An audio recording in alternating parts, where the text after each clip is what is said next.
Well, hello everybody. Welcome to episode number, I think it's 12. I know I was asking Hector, who is not here today. Obviously, this is not Hector. We kind of upgraded the show. We got somebody who is a better looking and a better person. But I miss Hector, of course. But this is episode 12 of the Habibi Show.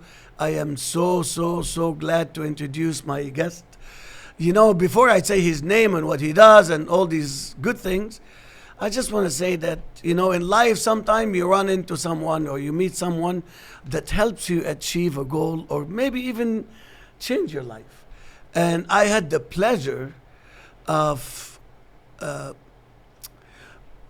meeting this guest as I was trying to achieve or check one of the things, you know, in my life goals as far as learning what does an actor feel like, or what is it to be in front of a camera.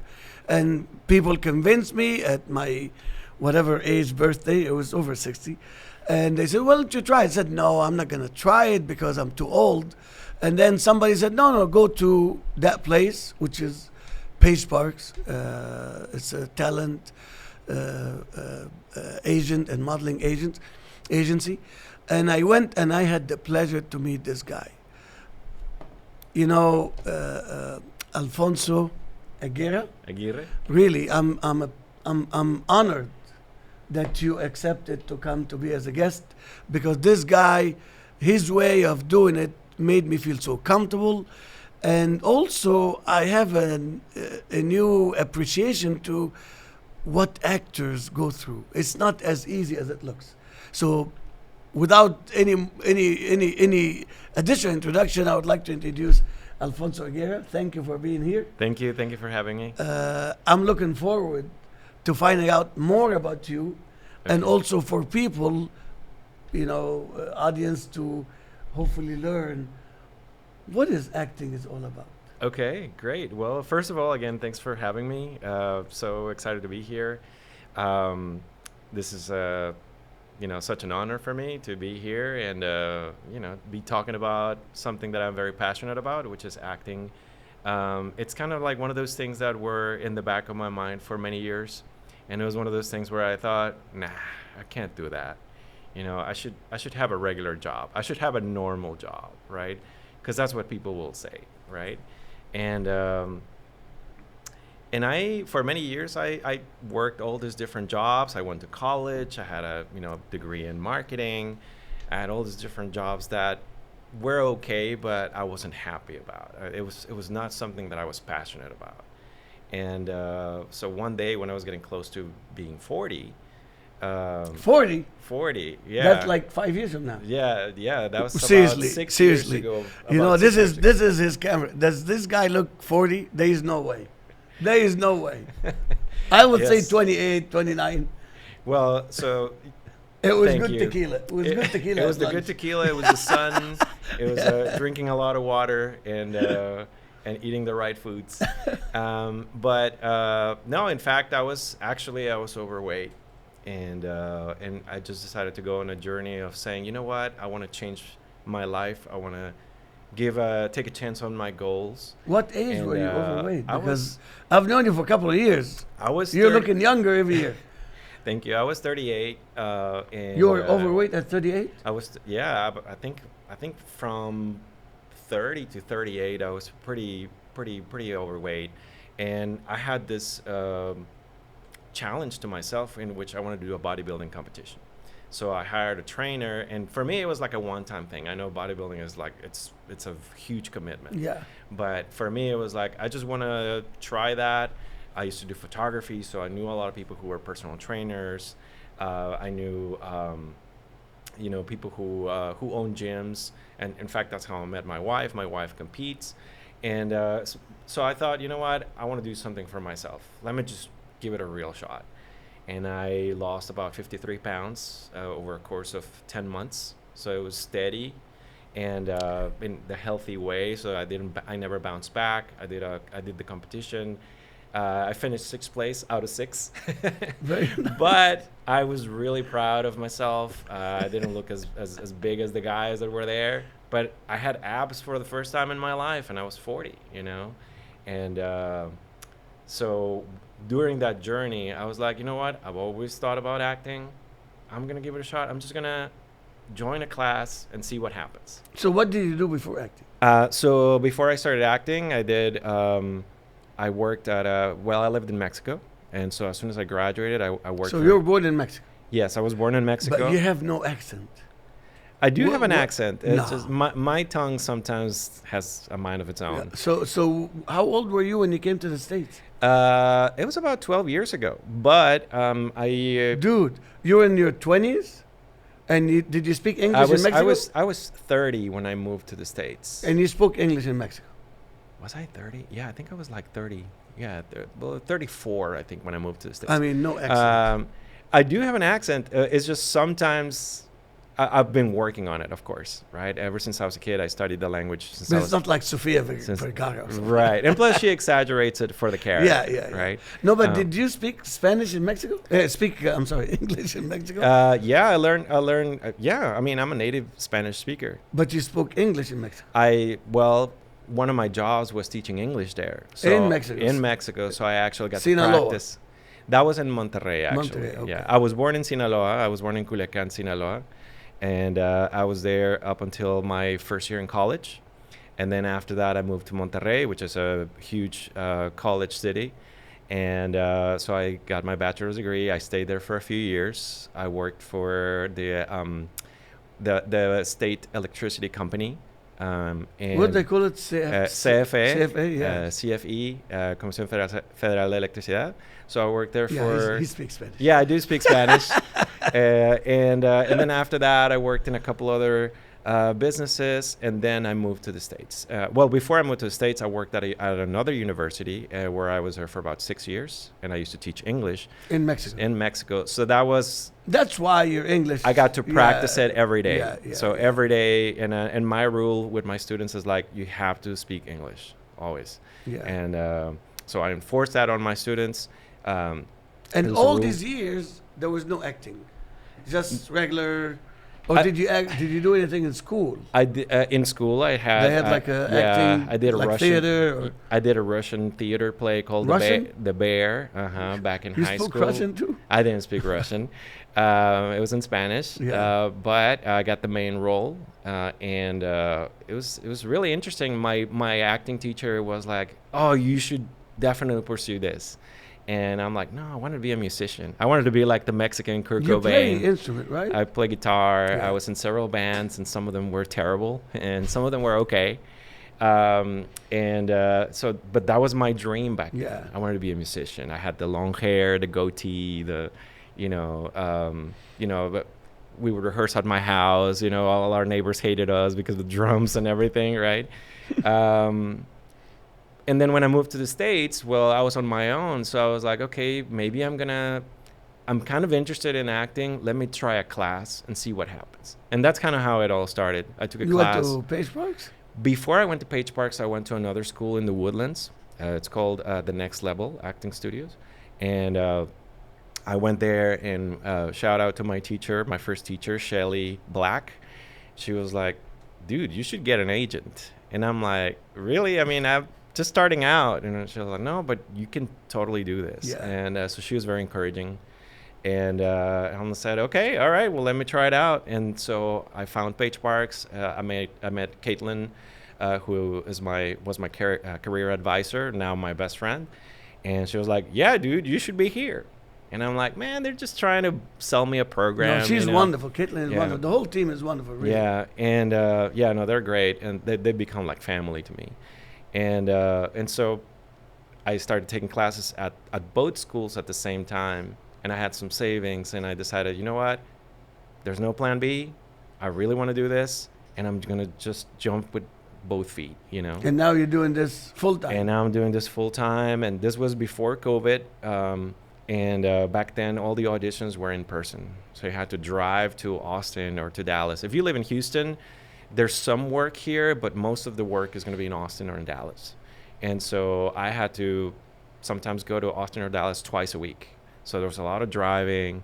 It was very tiresome, and you had to learn your lines and then go over there for a 2-minute interview. And then at the beginning, I wasn't really sure of what I was doing, so I was kind of like scared and nervous, and I would forget my lines. Imagine driving 4 hours, and then you get there, and then you're about to say your lines, and then you see the lights and the camera's on, and then brain fart. Yeah. It was like, oh, it was so embarrassing, and it was very discouraging, right? But eventually you start getting better at it. And I think what I've learned through this whole journey is that you have to be consistent. If this is what you really want to do, just like when working out, when I needed to lose those 53 pounds, I had to eat my 5 meals a day, drink a gallon of water, and do all that every day, and sometimes I would get bored with it, but I stuck with it, and then I got the results. So I feel like from doing that competition, I learned the importance of discipline and consistency, and I just applied that to everything that I do. So you've been in the acting industry for what, 6-7 years? Really, for about 6 years. 6 years. And I always told, when I was approached by Page Parks, my agency, to start teaching, I was like, well, what am I going to teach? I'm still fairly new here. And they were like, yeah, but you're booking, because I started booking. And so they just gave me a list of topics to teach. I did my own research. I started taking note of the stuff that worked for me. And basically, I kind of like started teaching that. So I would always tell my students, I would just always preface that by saying, hey, look, I don't have all the answers, but this is what's worked for me. And if it helps you, great.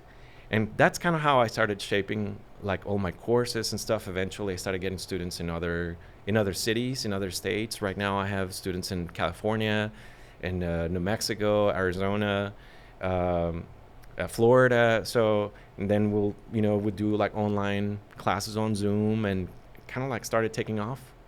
So I mean, I just want to say too, he's not just an actor, but he's also an instructor or a coach, acting coach, a life coach, right? Not yet, but I'm working on that. In a month or something, yeah, right? Well, yes, this is. I haven't told everybody. Oh, so sorry, the secret. He's is not out. a life coach. I'm just kidding. I am going through a program through the University of Houston to become a life coach. I feel like I've always. When I was about to go to college, I was very torn between doing psychology or marketing, and marketing has a lot of psychology. Yeah. What do consumers like? Why do we get attracted to certain colors, certain shapes? Why do people buy certain products or certain things? There's a lot of psychology in that. It's human behavior. So I was always interested in the psychology aspect, human behavior, and so.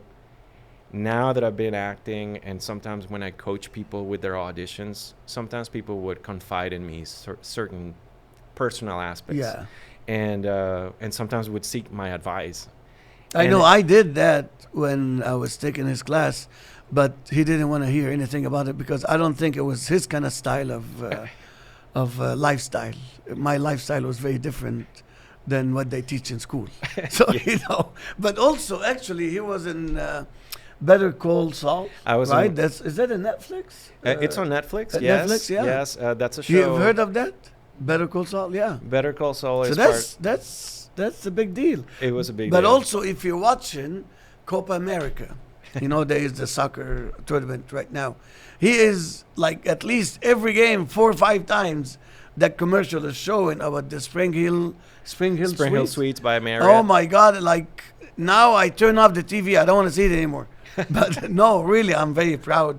I tell everybody, I know that guy, and they don't believe me that I know somebody famous because I mean, the Copa America is being viewed by millions and millions of people around the world, not just in America. And that commercial plays at least 2 or 3 times every game. Yeah, the commercial has to deal with this. The storyline is our family travels because our little kids, we have twin girls. And they play soccer, actually. They play soccer, and so you get to see the ball. They're throwing the ball around. They're wearing their soccer uniform. And so they're showing that during the games. Yeah. So I have people that move from here to other places. One of my friends moved to Boston and messaged me a couple of days ago, like, "Oh my gosh, I just saw you Yes, in I a mean, Marriott there's so much commercial." visibility Yeah. because it's during a time. It's like Super Bowl. Yeah. It's like a Super Bowl commercial. By millions of people watching this tournament, they see those commercials. Correct. And he's like so sweet, and he brings coffee to his wife, and I am sweet, and I do bring coffee to my wife. and I'm telling my buddies, he's not like that. He's totally not that guy. But you know. no, but I was very proud. Thank you. To see you there, really, Thank because you. I know you work really hard. Thank you. Yes. But you make it look simple. You know, I took some classes with him, and of course, you know, somebody like me that's never been in this position before, maybe I'm not used to taking instructions. Right. You know what I mean? But the way you did it, I found out things about myself that I didn't know I can do. But I don't know. So was I good or bad? But be honest. be honest. Let me get my report card right here. No, I think you were great. Well, that grade was so weak. You were great, you know. It's like very I guess low, my acting very skills soft, are not very not in good. tune today. because no, it's different. Acting and lying is two different things. no, right. No, you were in my film class. Yes. And in the film class, it's actually a very complex class. Yes. Because you learn how to dive into a character, you learn how to read a script and Yes. find clues out of that. We call that script analysis. And so it's a class that it's very fast paced. Yeah. So I feel like a longer class for that would be very beneficial. And there was more people. There was like 12 or 13 Right. people. So Right. So it's I- hard to pay attention to each and every one. Correct. I feel Yeah. like one-on-ones are really good for those. That's right. Yeah. Or maybe a small group, like maybe 4 people, so that you can have people work in pairs. That's correct. Yeah. Right. Because it's good to Uh, have somebody else too. Right. So you're not the only one that suck. There's somebody else that sucks as well. So. Well, you know, if you think about it, acting is about we're trying to, I guess, reenact. We're trying to imitate real life. Yes. So like right now, our conversation is unscripted, right? So you might have an idea that pops from Yes. you right now and ask me a certain question, and then I'm still gonna have to process what you asked me, and then think about an answer, and then reply Yeah. to you, right? When you're acting, you get a script and you memorize what you're supposed to say, and then you know what the other person is gonna say already. So the trick when you're doing film and television is, how do I make it look like this is actually the first Yes. time I'm saying these words? Especially And after you're rehearsing like 4, 5, 10 Yes. times, it becomes robotic sometimes. Right. Yeah. And so that's the trick. The trick is, how do I make it look like this is the first time we're actually having this conversation? But I need to read this a million times so I can memorize it first, and I can focus on the acting. If I'm thinking about my lines, I'm not going to be able to focus on the behavior. No, it was really, I mean, you know, we all think, oh, I can do this. And you see a movie and you criticize the actors, oh, I can do it better. But when you actually get in front of the camera and you memorize a script and you have to act certain way and by directions, it is very difficult. Yeah. It is draining. Yeah. You know, I remember like when they had the agent review. An agent review is like once a year, the agency arranged to invite like 20 something, 26, 25 agents from all over the country, and sometimes even from overseas. Yeah. They come and they have a chance to see Our Texas talent. yeah, the talent, and these talent like students or like myself or you tried Yeah, even. yeah. And you have like 60 minutes, 60 seconds Yeah, 60 seconds. to be in front of 20 something agent that's gonna criticize you or critique you, Right. and you just have to time it right. It is very difficult. It is difficult. It is really difficult. It is difficult, but I feel like it's a very important and a very, it's a learning experience. Yes. It's a great challenge. Yes. Because before the pandemic, everything used to be in person. Yes. Right? So you had to go in a room and be there in front of a director or casting director, and then they would give you some feedback, and then you know, do your scene, whatever it is that you needed to do. Now, because of the pandemic, self-taping became the norm, which means now they send you the instructions and you just film yourself, And as long as you send it before the deadline, then you're good, right? For example, I have an audition for a television show that I have to send tonight, right? So as long as I send it by tonight, He can't talk about I'm it. good. By the way. No, He I can't say it because it's a huge show and I'm super excited about it. Say but, it, say it. We'll edit it. You know, we can't say No, it. I know you can. But the point is, because of that, people have gotten very comfortable filming yourself. Because see, if I'm looking at this camera's on, right? So if I'm doing my tape and I'm looking at the camera right here and I mess up my lines, then all I have to do is just stop recording and then try it again. Yeah. Whereas when we used to go to the room, if you mess up in front of the director or the casting director, it's like, all right, well, maybe you get a second chance, but that's it, right? And so events like Agent Review are a great event because you get that kind of challenge where you're in front of the agents, you're in front of managers, some casting directors. They're looking at you, and then it's a really good test in which you get to see if you can do it, first of all. But right? I liked it better. Yeah, in it's front great. in front of the agents. Yeah. Than just being, because you need to draw some emotions from the challenge. Yeah. When I'm in front of the camera doing a self-taping, in the back of my mind, I know I can fix whatever. Right. But in front of people, I guess some people do better under pressure, and some don't. I found that I can do better under pressure because I got angry. I got angry that, are these people really gonna judge me? Right. And that pissed me off, which was good for what I was saying. For your scene was perfect. Yeah, for my scene that I was angry. Right. I drew the anger Right. from being, okay, I'm pissed off now. Now you guys have to tell me, and that's what made me angry. Right. Of course, I know they have to It worked do for your scene. What if your scene was a comedic scene, right? So then it would have been a little bit different. I think that in the end, the whole point is to believe that whatever is happening at the moment, it is happening. If you think about the Marvel movies or DC movies, and then you'll see like, you know, Iron Man is firing Thanos or whatever. They're usually shooting behind a green screen. Yeah. And then later on with the visual effects, they'll add the monster, mutant, whoever they're fighting with, right? But when they're filming, they have to use their imagination. Yeah. So whatever it is that's happening when that record button is going on, right? Whatever you're recording, you have to believe that whatever it is there, it's happening. If I'm recording, and if right now we were doing an audition and we're inside of a car and outside it's raining, I have to imagine that it's raining. I have to imagine that we're having that conversation. If we're inside of a volcano, right, I have to imagine that. How is that going to affect my scene? Well, if we're inside of a freaking volcano, it's going to be hot. If we're in the North Pole, it's going to be cold. How is that going to affect the way I behave? Because I can know my lines, but if I'm very casual, it's not going to look realistic. Exactly. Yes. Now, if I say my lines and I'm kind of like, you know, huddling because it's cold, or oh my gosh, it's so hot, then that's going to help create that illusion that whatever is happening on camera is real. But I want to ask you something. Yeah. What is the thousands of people every day, they want to do this?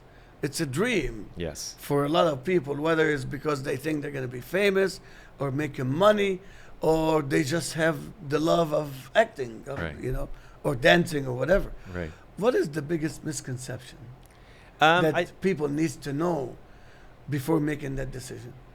I would say that there's two. They go hand in hand. Sometimes people think, oh, because I have a great look, I'm going to make it. Right. Well, you have a great look. Right. Yeah. Thank you. Right, Ace. Right. It looks good in the camera. Okay. Thank you. Thank you. The look can get you the audition. Yes. But if your talent, if your skills are not up to par, then what people need to understand is that this is not. It's a marathon. So it's not. Yes. It's not It's just not an overnight. It's not a overnight sprint. stories are very, very rare. Right. It's not a sprint, and so I can have the best audition of my life, and still not get the job. Yeah. And I could have a crappy audition and get it. Yeah. So this is a before you get a good role, before you're trusted with a commercial, whatever it is, you have to build your. I would say like your reputation with casting directors. Like if I do a really good audition, but this is the first time this casting director has seen me, I'm probably not going to get it.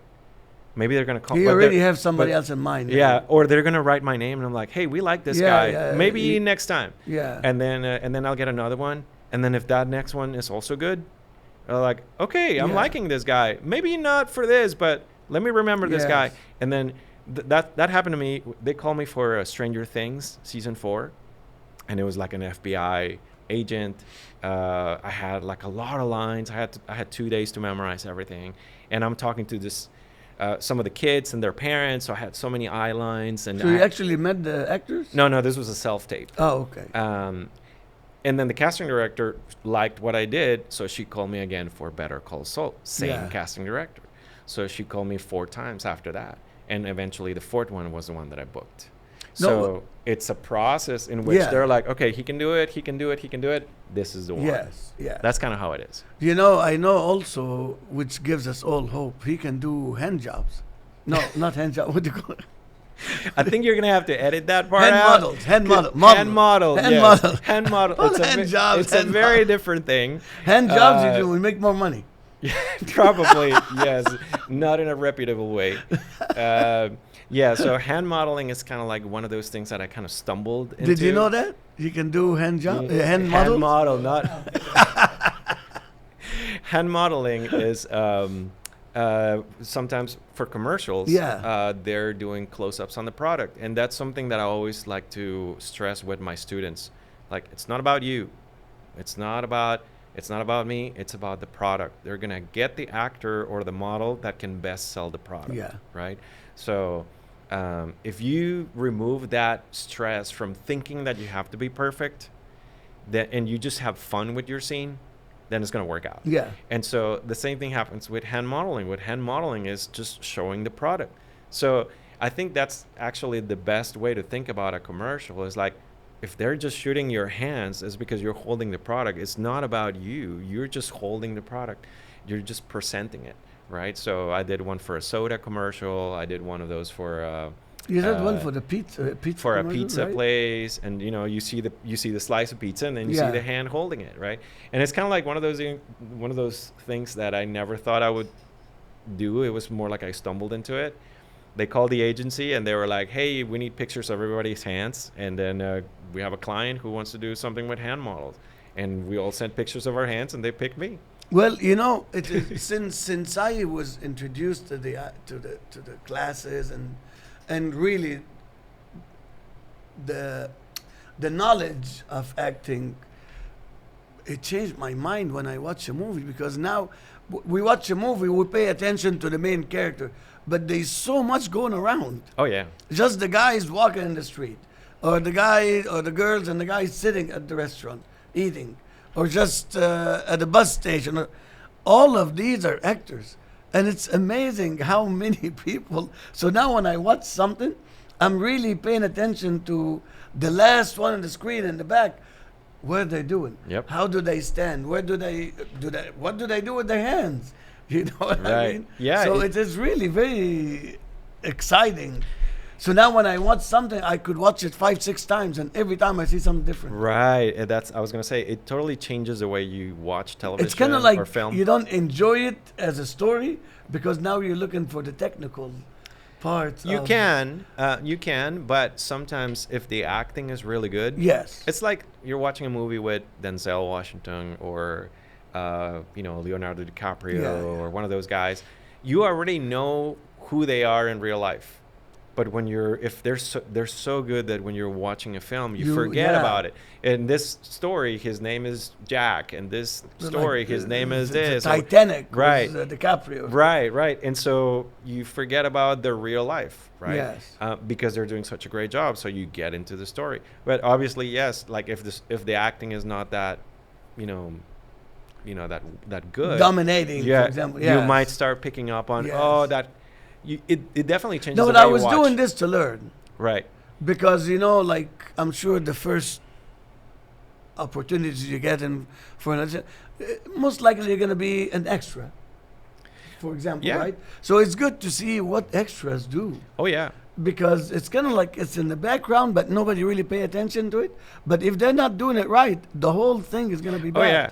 So Yeah. it's important but kind of like you don't notice it. You don't know that it's happening. Right. And extras, they or background talent, it's like without them, it would be too empty. So they just make everything look more realistic. If we were at a restaurant right now, Yeah. right? If we were filming a restaurant scene and it's just the two of us, well, there's nobody behind us. It doesn't work. You don't have those voices. That's right. The plates or the silverware sounds and people chatter. All that kind of stuff. It embellishes the scene. It's like you're creating a soup and you're just adding more ingredients to it, So everybody plays a role. And I love background. I did background when I started. A lot of people started with background because it's a good way for you to start connecting with other people and you start learning how to take direction. Yeah. And for example, and you watch what the other main characters are doing. Right. And when I did my first background was for a short film, and I remember I was so excited when the film came out. I was like, if you pause the film at this minute and you zoom it, I'm that dot in the back, and I was so excited about that. But when I was on set, one of the actresses was filming another short film, and she was like, "Hey, would you like to be a reporter in mine? So you'll have lines." Yeah. And so that It takes you networking starts helping you get that footage. Which eventually will take you to the next step. So what is the look? You've done this for 6 years, and I know you're very active, and you're very involved in getting roles, and you're not just waiting for it. You're doing the right thing. What is the weirdest audition you had to do? They asked you to do, and you're like, "Man, I don't know if I can do this." The weirdest audition I've had. I can't think of one. Like you surprised yourself. I can't think of one that I did that was weird. I remember that I got one where, and this is something that anybody who wants to go into acting should know. You can always decline an audition if you're not comfortable doing something. Like porn. No, I wasn't porn. But has anybody asked but you it, to do but it was porn? no. Well, that's good money. I don't have a lot of requests of That's those. very good money. I guess I don't look that good to get those kinds of requests. But the point is that it was a scene where my character that I would have been auditioning for had a full frontal nudity, shot, and it was on the script. So I was not comfortable with that. Was that a commercial? It was not a commercial. It was for a film. And I always kind of joke about it because... So you said no? I said no because the pay... No matter how much? No matter how much. And I said no because I wouldn't be comfortable. But then I make a joke saying that, well, and also they were paying like $200 a day. Add a couple of years and I'll think about it, right? But no, I wouldn't do it. You can do one hand job. No, I wouldn't do it. For much more than that. Here's the thing, because once it's out there, it's out there. Yeah. Like for real. Yes, literally. Literally. It's out there. So obviously that's not something that I am comfortable with, and so. But what was the story like? Was it a commercial? I can't say the story, but it was a film. It was a short. It was a short film. You can't say the story because you're not because allowed to? If it's not out, it's confidential. Oh, this is recent. Maybe about 4 years ago, but I haven't seen it. I haven't seen it. I don't know, okay. And just in case, I'm not going to say it because it's But copyright if information. Scene, it really helps the storyline. I mean, it's not just stupid or dumb. It is really crucial. Right. Like a dead person that drowned and they found him naked. For example, I wouldn't play a dead person that drowned because then there's no lines, right? So that's right. I'm not going to be naked like right for you 2 seconds, right? Before you died. Right. No, I think. Look, I feel very strong about that. It's like some people are not willing to do any nudity. Some people are not willing to do partial nudity. Some people will not do anything that has to do with racism or violence or stuff.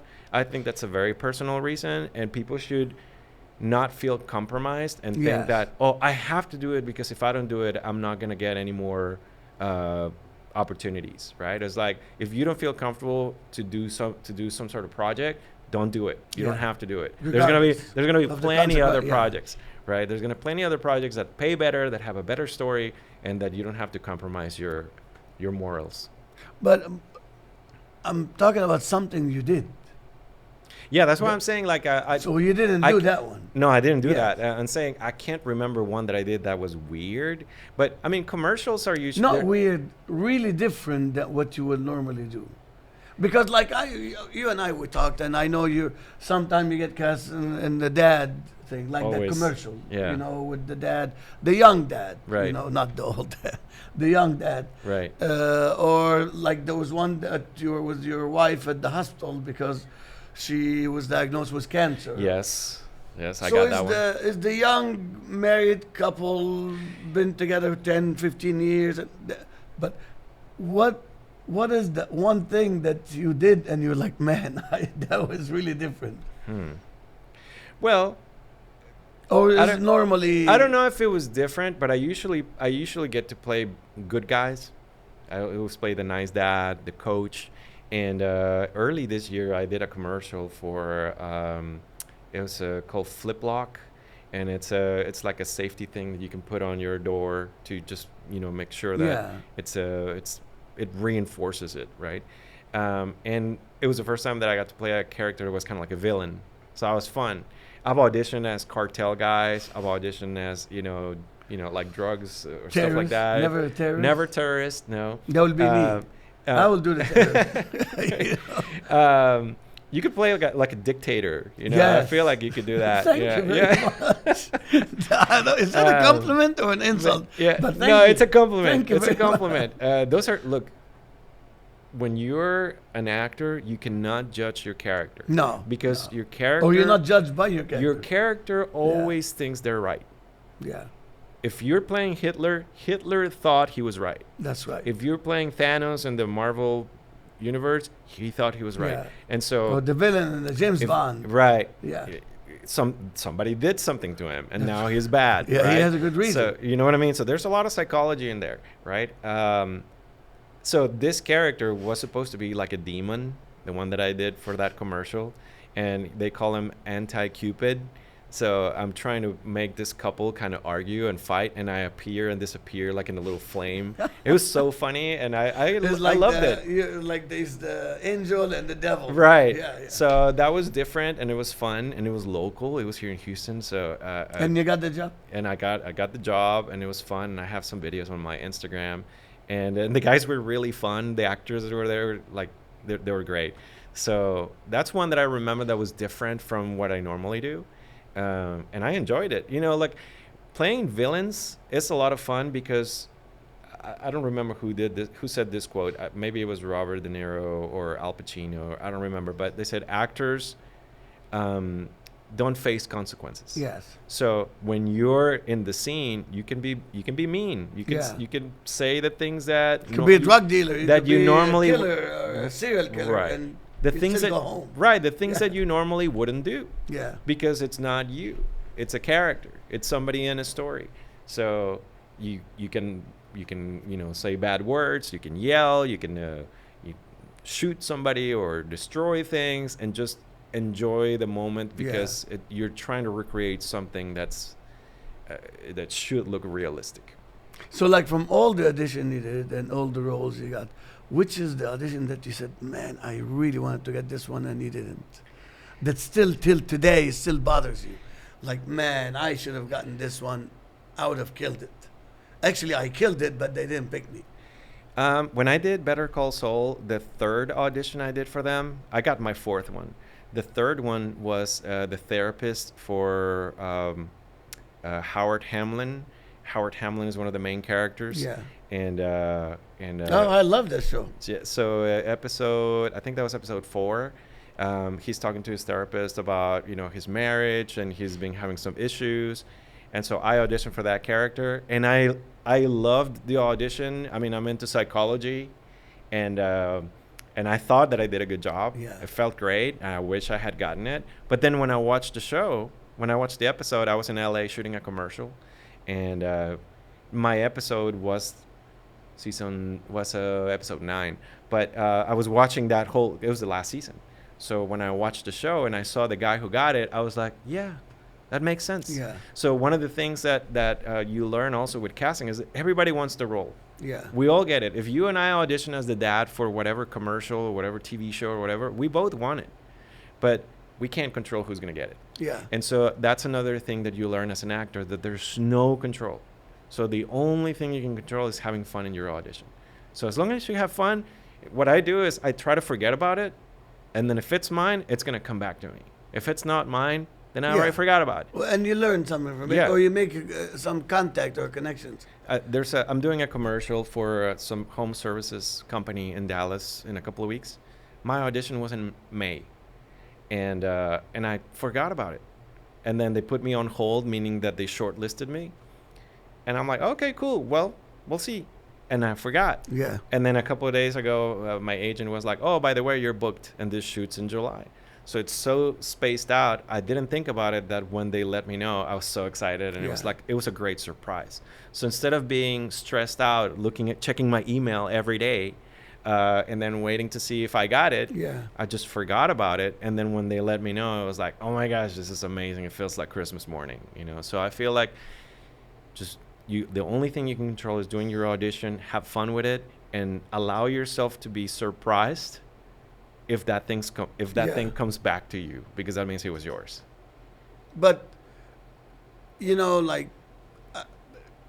getting to a certain level in acting, do you think you have to have some politics in there? Like you have to be friends with this guy and friends with this director and attend that party, or is it sheer talent?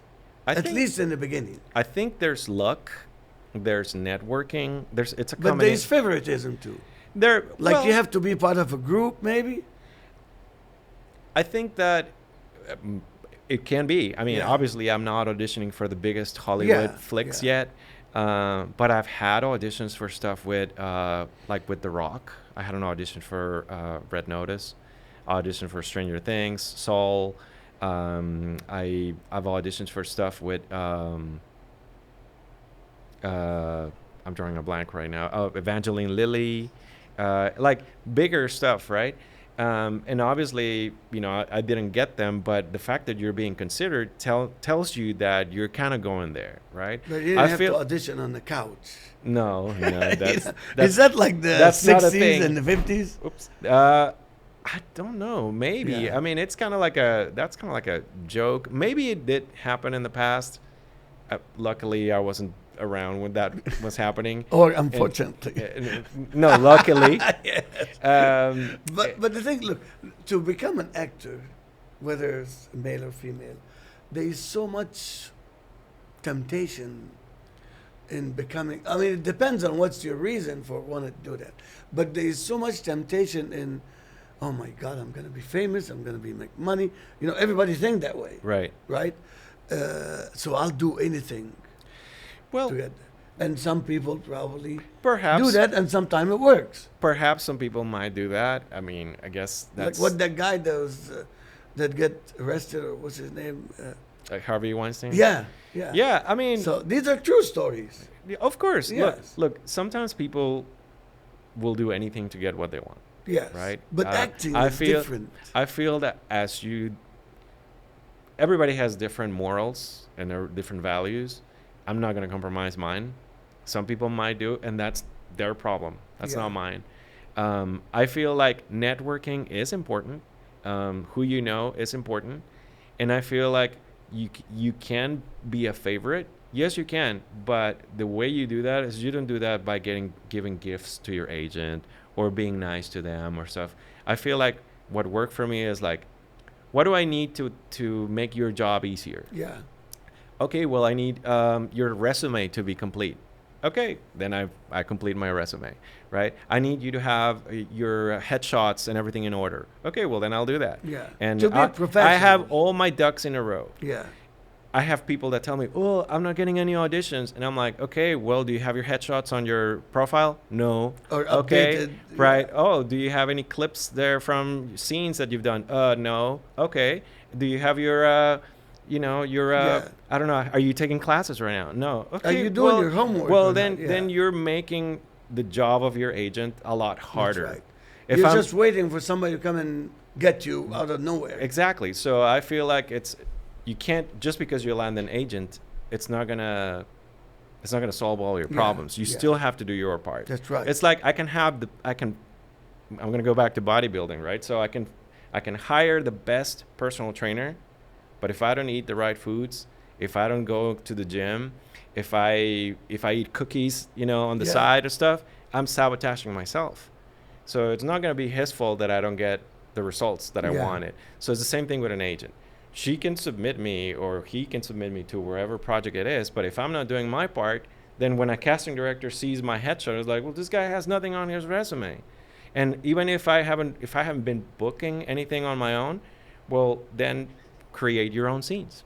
Get together with friends, write something, do a little scene together, film it with your phone, and put it on your page. What they want to see is that you're doing something. You want to show that you're hungry, not that you're waiting for stuff to fall on your lap. It is a fascinating industry, and there's thousands of people every day wants to do it. Only few makes it big, and these are the ones that willing to put in the hard work. I think exactly. Yes. I think it's a very difficult industry. Yes, and that's too much competition, and that's why it's so easy to quit. That's correct. Yes. 3 years ago, I had a string of auditions where nothing was happening. I booked one commercial here and there.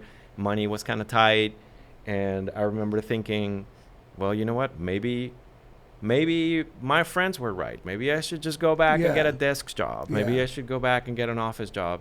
But I stuck with it. And then 2 years after that, I was being flown first class to Albuquerque and doing a scene with Giancarlo Esposito, who plays Gus Fring in the Breaking Bad series.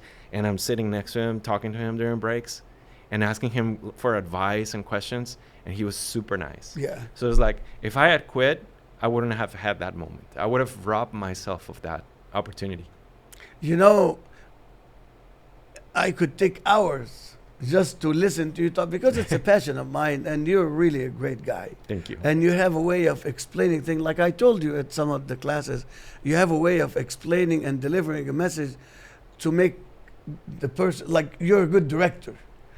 And maybe someday we can do this and do like an exercise. Yeah. In front of, to show how does it work to understand a scene. Well, you still have a free class that you haven't taken. I thought you were getting bored with me. Yeah, like, this guy doesn't even speak English. Yeah. So, you still have one class that you didn't so take. the last question, do you think I can make it?